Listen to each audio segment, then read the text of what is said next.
Hello' guys আপোনালোকে কেনে আছে আশা কৰিছোঁ সকলোৱে খুবেই ভালে আছে তো গাইজ আজিৰ ভিডিঅ'টো হৈছে SCRT DLEDৰ কাৰণে গতিকে আজি MCQ 20 MCQ লৈ আহিছোঁ খুবেই ইম্পৰ্টেণ্ট গতিকে এই MCQ কেইটা খুবেই গুৰুত্বপূৰ্ণ কাৰণ আপোনালোকে যদি SCRT DLED এক্সাম দিম বুলি ভাবি আছে তেতিয়াহ'লে আপোনালোকে এই 20টা কোৱেশ্চন চোৱাটো খুবেই ইম্পৰ্টেণ্ট তো যিসকলে এতিয়ালৈকে এপ্লাই কৰা নাই গতিকে DLED এন্ট্ৰেন্সৰ যেটো এক্সাম পেট এক্সাম হ'ব হেতু অলপ সময় বঢ়াই দিছে অৰ্থাৎ 18 তাৰিখ লাষ্ট ডেট দিছে যিহতে এতিয়ালৈকে কৰা নাই তেওঁলোকে কৰি ল'ব পাৰে বলক এতিয়া সময় নষ্ট নকৰাকৈ ডাইৰেক্ট আৰম্ভ কৰো প্ৰথম প্ৰশ্ন হৈছে খিলাফত আন্দোলন কেতিয়া হৈছিল অপচন এ দি আছে 1919 চনৰ 23 নৱেম্বৰ 1916 চনৰ 23 নৱেম্বৰ অৰ্থাৎ 1942 চনৰ 23 নৱেম্বৰ অৰ্থাৎ 1957 চনৰ 23 নৱেম্বৰ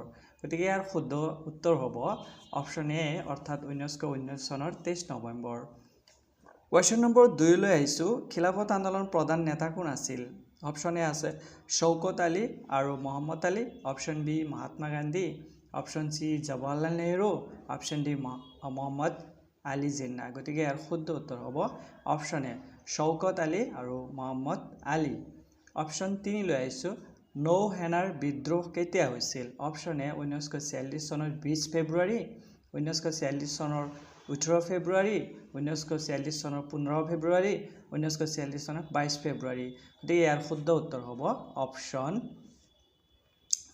অপচন হ'ব আপোনাৰ বি অৰ্থাৎ 1946 চনৰ 18 ফেব্ৰুৱাৰী এতিয়া আমি 4 নম্বৰ প্ৰশ্নলৈ আহিছো মুছলিম লীগ কেতিয়া প্ৰতিষ্ঠিত হৈছিল বা প্ৰতিষ্ঠা হৈছিল এটো প্ৰশ্ন কমন প্ৰশ্ন সকলোৱে জানে কিন্তু আমি জানো 1906 কিন্তু আমি নিৰ্দিষ্ট ডেটটো নাজানো অৰ্থাৎ মাহটো নাজানো গতিকে হেতু কাৰণে বহুতৰে খেলিমেলি হয় গতিকে ইয়াৰ শুদ্ধ উত্তৰ হ'ব 30 ডিসেম্বৰ 1906 গতিকে ইয়াৰ শুদ্ধ উত্তৰটো আপোনালোকে সকলোৱে জানি থব গতিকে খুবেই ইম্পৰ্টেন্ট সকলোৱে জানে 1906 বাট ইয়াৰ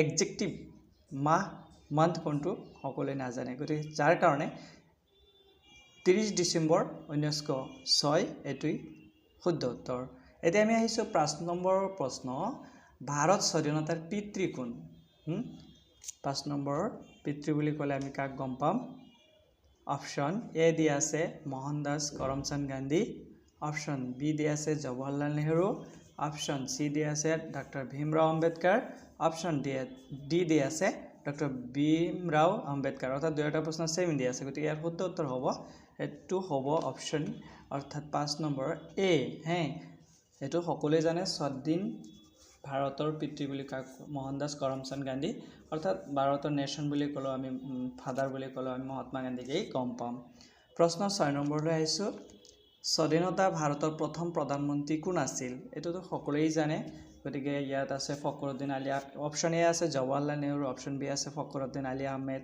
অপচন সি আছে doctor Bhimrao Ambedkar option D আছে নৰেন্দ্ৰ মোদী অৰ্থাৎ যদি এই স্বাধীনতাৰ প্ৰথম প্ৰধানমন্ত্ৰী বুলি ক'লে আমি জৱাহৰলাল নেহৰুকে গম পাম অৰ্থাৎ 6 নম্বৰ প্ৰশ্নৰ কিন্তু যদি আমাক অসমৰ প্ৰথম বুলি ক'লে আমি ফখৰুদ্দিন আলী আহমেদকে ভাৰতৰ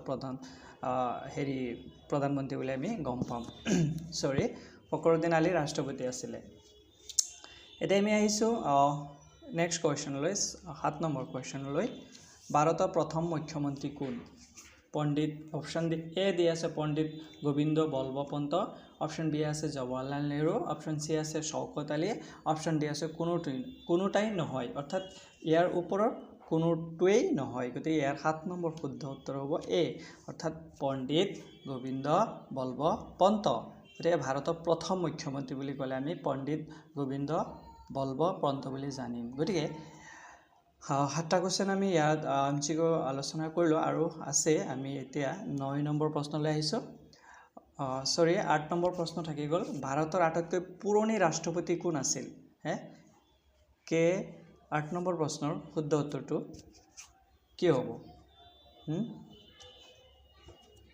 আনসাৰ ভাৰতৰ আটাইতকৈ পুৰণি ৰাষ্ট্ৰপতি কোন আপোনালোকে এটো কমেন্টত জনাব হে সাম কোনে উত্তৰটো দিব পাৰে ভাৰতৰ আটাইতকৈ পুৰণি ৰাষ্ট্ৰপতি কোন অপচন এ দি আছে KR নাৰায়ণ, অপশ্যন বি দিয়া আছে APJ Abdul Kalam, option C দিয়া আছে দাদাভাই নৌৰোজী, অপশ্যন ডি আছে নান অফ দিছ এবভ। গতিকে ইয়াৰ শুদ্ধ উত্তৰটো আপোনালোকে কমেণ্টত জনাব। এতিয়া আমি আহিছোঁ 9 নম্বৰ প্ৰশ্নলৈ। বৰদোৱা আশ্ৰম ক'ত অৱস্থিত? বৰদা আশ্ৰম ক'ত অৱস্থিত? উত্তৰ মহাৰাষ্ট্ৰত।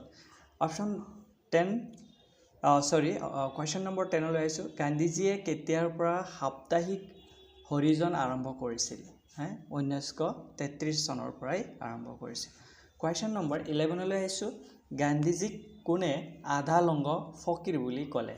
অপশ্যন উত্তৰ হৈছে উইনষ্টেন চাৰ্চিল। কি হ'ব? উইনষ্টেন চাৰ্চিল। উইনষ্টেন চাৰ্চিল। কুৱেশ্যন নম্বৰ 12লৈ আহিছোঁ। গান্ধীজীক কোনে মহাত্মা বুলি কৈছিল? অৰ্থাৎ ৰবীন্দ্ৰনাথ টেগোৰে কৈছিল। কুৱেশ্যন নম্বৰ 13 অৰ্থাৎ 13 নম্বৰ প্ৰশ্নলৈ আহিছোঁ। গান্ধীজীৰ ৰাজনৈতিক গুৰু কোন আছিল? গোপাল কৃষ্ণ গোখলে। গতিকে ইয়াৰ শুদ্ধ উত্তৰ হ'ব গোপাল কৃষ্ণ গোখলে। গতিকে আমি কুৱেশ্যন নম্বৰ 14 অৰ্থাৎ 14 নম্বৰ প্ৰশ্নলৈ আহিছোঁ। গান্ধীৰ আধ্যাত্মিক গুৰু কোন আছিল? উত্তৰ লিঅ' টলষ্টয়। কি হ'ব? উত্তৰ লিঅ' টলষ্টয়। এতিয়া আমি 15 নম্বৰ প্ৰশ্নলৈ আহিছোঁ। গান্ধীজীক কেতিয়া হত্যা কৰা হৈছিল? আমি সকলোৱে জানো যে ভাৰত স্বাধীন হোৱাৰ পিছত 1 বছৰ পিছতেই অৰ্থাৎ 30 জানুৱাৰীত নাথুৰাম নামৰ মানুহজনে এই মহাত্মা গান্ধীক মাৰিছিল। গতিকে ভাৰত 15 আগষ্ট 1947ত স্বাধীন লাভ কৰিছিল। তাৰ ঠিক 1 বছৰৰ পিছতেই অৰ্থাৎ গান্ধীজীক 1948 অৰ্থাৎ 1948 চনত 30 জানুৱাৰী তাৰিখে জানুৱাৰীত নাথুৰাম বিনায়কে গডছে হত্যা কৰিছিল। কুৱেশ্যন নম্বৰ 16লৈ আহিছোঁ। গান্ধীজীয়ে কি আখ্যা দিছিল পোষ্ট ডেট চেক?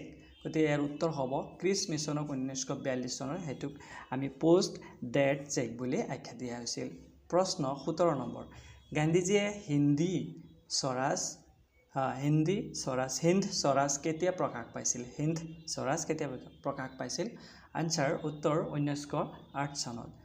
প্ৰশ্ন 18 নম্বৰ প্ৰশ্নলৈ আহিছোঁ। ভাৰতীয় স্বাধীনতা সংগ্ৰামৰ কোনটো সময়ক গান্ধীয় যুগ বুলি গণ্য কৰা হয়? অৰ্থাৎ যিটো স্বাধীনতা সংগ্ৰাম চলিছিল আৰু সেইটো সময়ক গান্ধীয় যুগ বুলি কোনটি কোৱা হৈছিল? উত্তৰ হৈছে 1915 চনৰ পৰা 1948 চনলৈকে। কিমান চনলৈকে? 1915 পৰা 1948 চন। Question number 19। গান্ধীজীৰ অনুগামী মীৰা বেহেনৰ প্ৰকৃত নাম কি আছিল? উত্তৰ হৈছে মেডেলিনী শ্লেট। Question number 20। সত্যাগ্ৰহ সভা কোনে প্ৰতিষ্ঠা কৰিছিল? উত্তৰ মহাত্মা গান্ধী। গতিকে আপোনালোকক 20টা কুৱেশ্যন MCQ প্লাছ আপোনালোকক দেখুৱালোঁ আৰু কুৱেশ্যন কেইটা MCQ 20 অৰ্থাৎ আপোনালোকৰ কাৰণে খুবেই ইম্পৰ্টেণ্ট SCRT DLEDৰ কাৰণে। গতিকে যদি ভিডিঅ'টো ভাল লাগে লাইক কৰিব এণ্ড কমেণ্ট কৰিব এণ্ড চেনেলটো ছাবস্ক্ৰাইব